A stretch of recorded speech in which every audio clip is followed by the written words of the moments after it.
Walang magulang na hahayaang makatapak ng bubog ang anak. Natang hindi mapasukan ng matalas na kristal ang manipis nilang talampakan. Pero sa kaso ng dalawang batang ito, mismong mga magulang ang nagtulak sa kanila sa bubugan.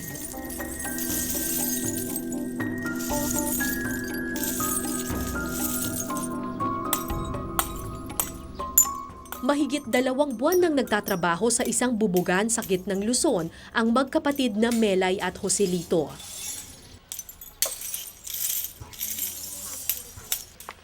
Araw-araw, bundok-bundok ng bote ang binabasag nila para sa isang recycling plant. Di ba mahirap yung trabaho niyo? Mahirap lang po sa init. Madali lang po trabaho. Init lang po kala. Init lang ang kalaban. Sugat, di ba kayo natatakot na sugat? Sanay na po.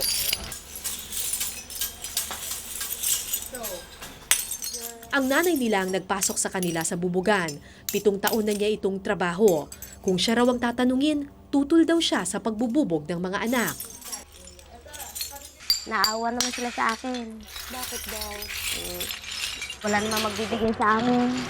Kaya sinasama ko sila. Kung ayaw naman, hindi ko naman pinipilit. Sila mismo nagkukusa. Sila mismo nagkukusa. Sila nagkukusa ng tumutulong.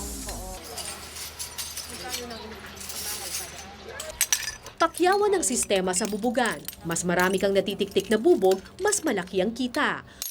Kung gusto mong kumita ng 250 pesos, kailangan mong magtiktik ng 1 tonelada ng bubog o 1,000 kilo nito. Kung hindi naman sila tutulong sa akin, wala naman mangyari sa akin. Nakita ko ako lang mag-isa. Ay ilan yung pinapakain ko? 5. Kaya tumutulong sila. Magfo-4th year high school na sa pasukan si Melay. Ang perang makukuha niya sa bubugan ang gagamitin niya para sa pag-aaral. Pero ang kuya niyang si Joselito, matagal nang tumigil sa pag-aaral. Gusto ko po talagang pumasok. Pilit po ako nilang ayaw papasok dahil hindi daw po kaya ng papa ko. Ano sinabi mo nung sinabi nilang hindi ka na daw mag-aaral? Wala. Umiyak po ako. Sabi ko, gusto ko pong mag-aaral. Sabi niya, hindi daw po kaya. Hindi namin nakita sa bubugan ng tatay ni Melay at Joselito. Sa bahay ko natagpuan si Mang Carding. Saan po yung mga anak ninyo? Nandun sa labas, nanood ng TV. So hindi na po kayo nagtatrabaho? 2 buwan na kasi hindi pa magaling eh. Bakit? Ano po nangyari sa inyo? Naipit sa makina sa anak buhay ko. Puro tayo, sariwa pa yung loob. Namamaga pa po. Oo nga eh. Kaya pinaparaos ko muna sa asawa ko yung pagkakain namin araw-araw.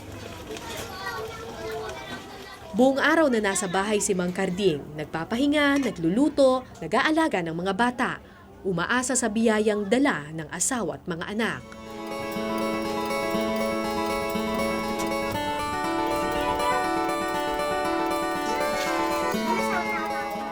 Pagkatapos ng tanghalian, balik bubugan ng mag-iina.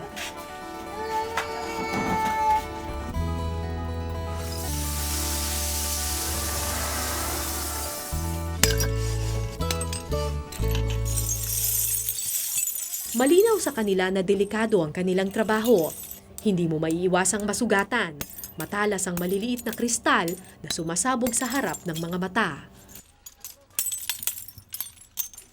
Pero para kay Melay at Joselito, normal nang umuwing may sugat sa katawan. Ano ba yan? May sugat ka ba? Meron po. Ngayon lang to? Ha? Saan ka nahiwa? Wala, dito lang. May iba pa eh, ito.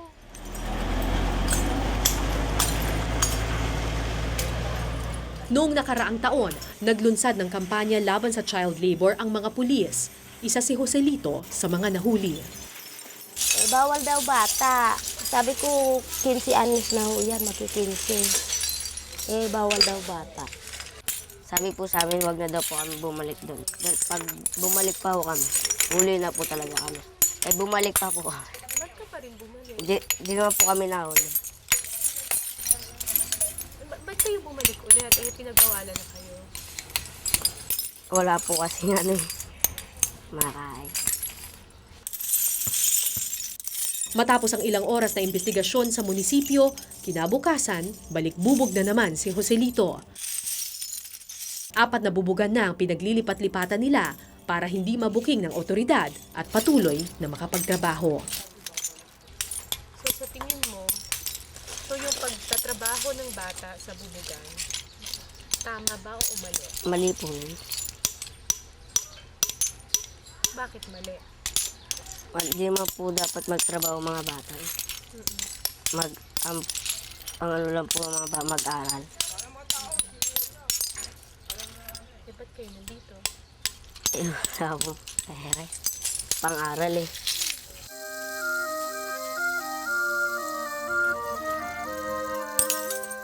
Nang pumasok si Joselito sa bubugan, tanging hangad niya matustusan ang pag-aaral. Pero ngayon, tanggap na niya ang kapalarang sa bundok ng bubugan, walang puwang ang kanyang mga inaasam.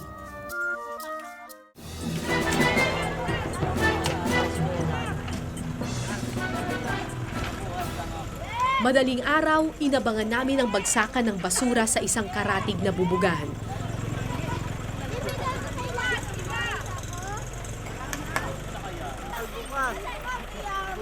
Agawan ng mga tao sa paghahakot ng mga sakong may lamang bubog. Mas maraming sakong makukuha, mas malaki ang kita.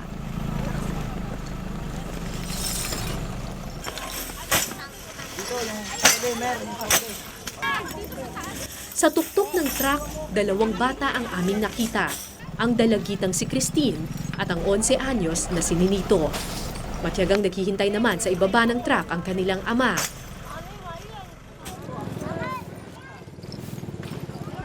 Pero hindi pa man nababagsak ang lahat ng sako, sumuko na sa agawan si Tatay Olan. Nasugat ka malaki? Ang lakas ng dugo. Laki. Anong klaseng dahon yan, kuya? Yung ano lang sa sugat. Ha? Tapa lang. Anong klaseng dahon na yan?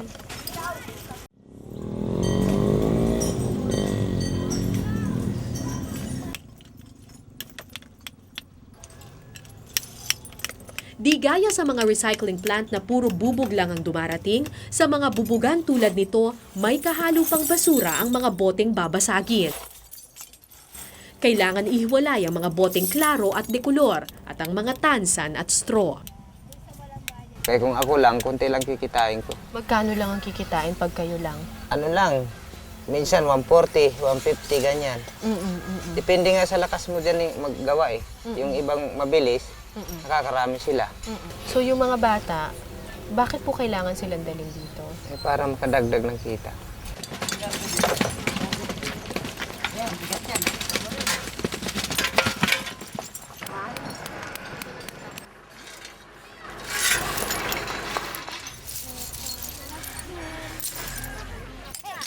Pami-pamilya ang mga trabahador sa bubugan. Sa dami ng mga batang nagtitiktik, iisipin mo isang malaking playground ang bundok ng bubugan.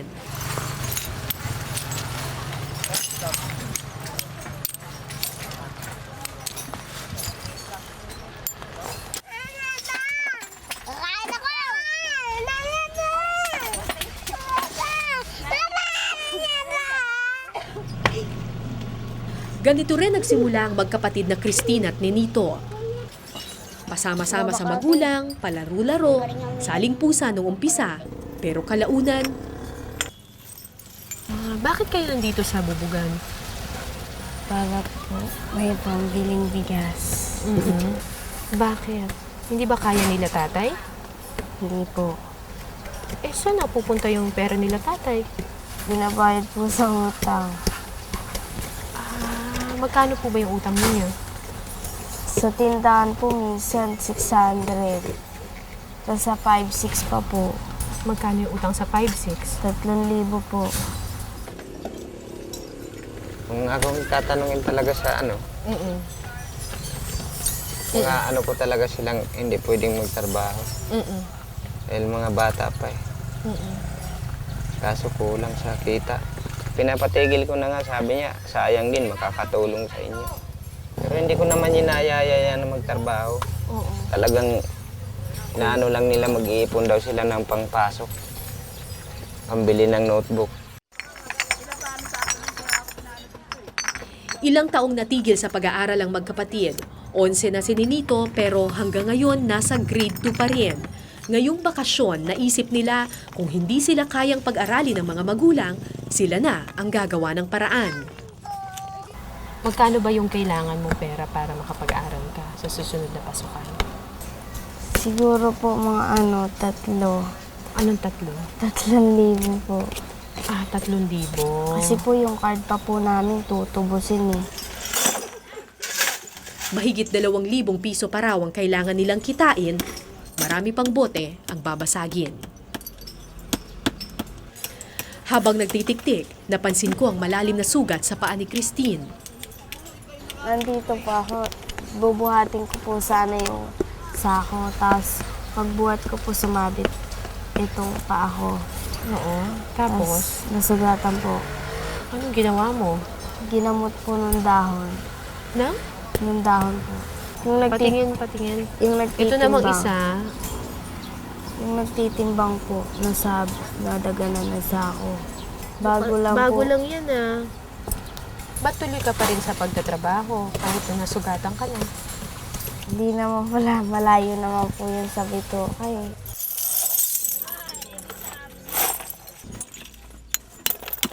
Pasado 5:00 na nang matapos sa pagtitiktik ang dalawa, agad nilang pinakilo ang mga sako.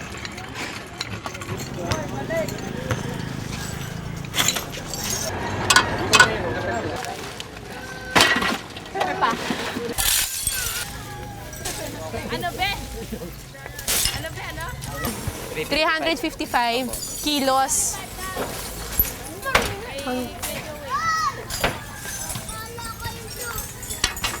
Magkano yon pag 355? Ano lang? 60, no?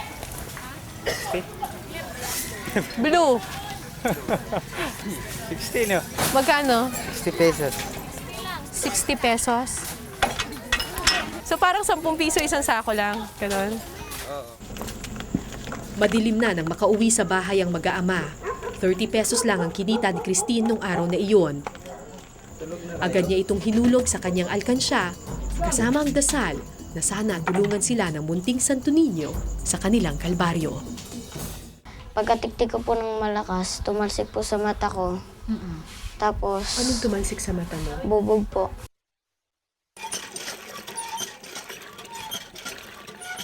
Halos kasing edad lang din ni na Joselito at Christine si Brian Nozal. At tulad nila, sa bundok ng bubugan din siya umasa para makamit ang pangarap. Pagka papasok po ako sa paralan, pagka uwi ko po, tungo po ako sa nanay ko po. Magkano bayad sa iyo doon? Minsan po 100 po. Bakit mo ginagawa yun? Wala po kasi minsan ang pambaon po. Sa loob ng 1 taon sa bubugan niya kinuha ang mga gastusin sa paaralan. Nang mangyari ang aksidente, maliit na bubog lang daw ang pumasok sa kanyang mata. Hindi niya akalaing ito pala ang babasag sa kanyang kinabukasan. Gano'ng kalaki? Maliit lang po. Tapos kinusot ko po ng kinusot habang tapos nagpahinga na po ako, tapos nagilamos, tapos naglaro-laro na po ako. Mamaya po konti nun, yun na po, sumasakit na po para pong buhangin meron sa loob. Kinagabihan po, nilagnat ako, tsaka lang po sinabi sa nanay ko. Doon na po nagsimula. Agad na dinala sa ospital si Brian. Kinayod po na nila ng kinayod, tapos yun po, nakuha po yung bubog na maliit. Yung pagka po sa akin, tsaka na lang po ako binigyan ng, ng pamatak sa mata, yung gamot. Bagamat inischedule siya ng mga doktor sa isa pang appointment, hindi na sumipot ang mag-ina. Hindi rin nila nabili ang mga gamot na kailangan. Makalipas ang ilang buwan, namuti ang mata ni Brian at unti-unting lumabo ang paningin. Lang po, pagka titingin po ako, parang kulay lang po nakikita. Halimbawa, anong kulay na suot ko? Kunyari, tatakpan natin to. Ano nakikita mo? Kulay pink po. Kulay pink. Pero hindi mo nakikita yung mukha ko. Hindi po. Kita ko po kulay brown po, pero hindi ko rin makakita. nakikita mo lang yung kulay ng buhok ko, ganon. Pero hindi mo nakikita yung mata ko o yung ilong ko, ganon. Wait na, nasa ka?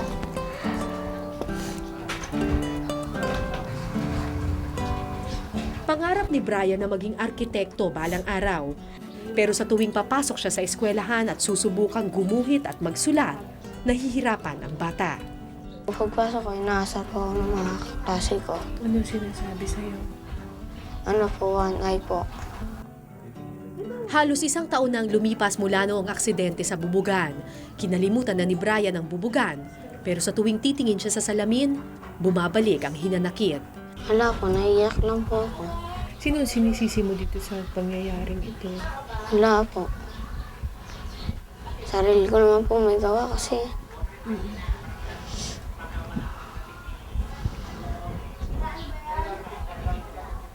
Kasi?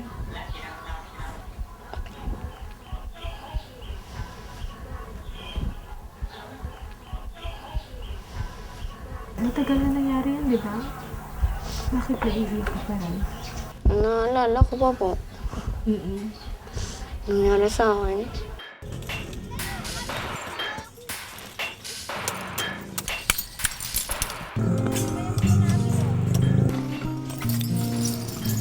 Makalipas ang halos 1 taon, patuloy ang pagdami ng mga pamilya at kabataang nakikipagsapalaran sa bubugan. Kinabukasan, dinala namin si Brian sa St. Luke's Medical Center para ipatingin ang kanyang mata. Ito natin na structures. And then you will see the blood vessels. What happened was part of the cornea was eroded and damaged. And in the process of the healing, the blood vessels was coming from the sides to seal the wound. And in the process brought in fibrosis. That's why naging puti na siya. Kasi ang cornea natin is supposed to be crystal clear. Hindi pa tayo sa kabila. Naniniwala si Dr. Chua na kung natanggal sana ng maigi ang bubog at na-injectionan siya ng steroids, hindi sana mamumuti ng ganito ang kanyang mata. Pero maswerte pa rin daw si Brian dahil hindi siya tuluyang nabulag. Only the surface is the one affected and maybe up to the middle part of the stroma. Kung ito ang mata ni Brian, tanging ang malakristal na takip lang ng mata ang natamaan ng bubog. Samantalang ang buong mata, maayos at gumagana pa. The chamber is still intact. Ibig sabihin, mayroon pa siyang distance between the pupils and the cornea. So the only problem is the cornea. So all you have to do is do a corneal transplant. So we can get a bird's frontal view. Ayon kay Dr. Chua, kung maooperahan si Brian at makakahanap ng cornea donor para sa kanya, malaki ang posibilidad na muli pang magamit ni Brian ang kanyang kaliwang mata. Brian, sige, tulungan kita, ha? Schedule ka namin. Okay. Okay na? Okay, thank you, Dong, sir.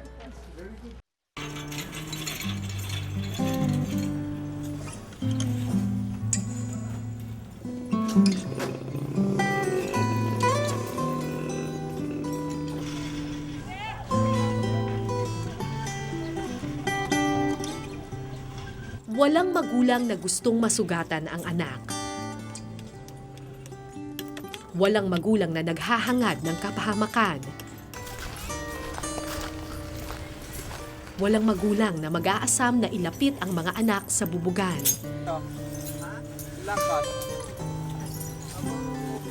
Pero hanggat may mga bubugang tatanggap ng mga menor de edad, hanggat hindi pinoproteksyonan ng lipunan ang kanyang kabataan, may mga magulang na magdadala ng anak sa bubugan. Pikit matang tatanggapin ang kapalaran, magbubulag-bulagan sa kapahamakan. Ako po si Cara David at ito po ang Eyewitness.